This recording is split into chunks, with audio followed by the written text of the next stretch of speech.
have the opportunity every day that I awake in the morning to help people like you discover or rediscover why they exist.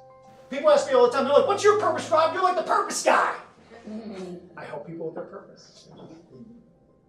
Nothing gives me greater purpose in my life than that. So this message about purpose is at the core. This book is truly a practical guide to discover, rediscover why you exist on the planet. In writing a book, my intention was this. I try to take all this stuff and boil it down. What is it at the end of the day that I really want to get to?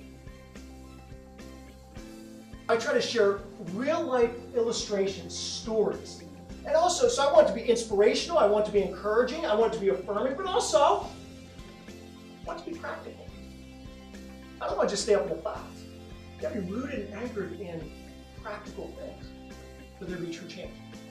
And so, so you may find yourself, after you get through the book, going back to a specific chapter that maybe spoke to you the most. And each chapter will have some thought-provoking questions. Like Stephen mentioned, I love to stir the pot. That's how God's made me. I'm an igniter. I love to stir the pot. I like to make us think. I want real change. I want real change. Well, why a leadership book? If you want to be effective leading other people, it starts with you as the leader first. And I will throw these stats at you. You'll find this in the intro chapter a little bit. This is important, especially for, in the workforce, in the marketplace, or whatever.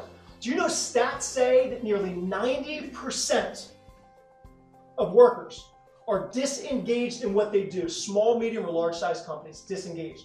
And I'll define disengagement: lack of meaningful purpose and passion in what they do day in and day out. Nearly 90%, you guys.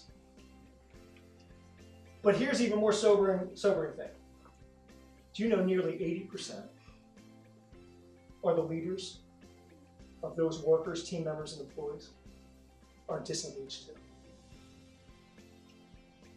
Now, leaders know that there's a problem, so they're throwing a bunch of money to try to solve that problem. But here's the thing. They're trying all these outside techniques, motivational techniques and strategies to try to get into the heart of the worker, and it ain't working. Over $500 billion in the United States alone is thrown at this problem, and it's just not working. So I wrote this book. This has been on my heart for the last 20 years, like I said, right? But I finally wrote this book because I said enough's enough. Learning to lead from the inside and allow it to work itself out is the best place to be and the best place to live. And there is a huge difference. Truly inspiration versus motivation. Motivation isn't bad, but true inspiration, inside that works itself out, that compels us to action. Outside in, temporary, not long lasting.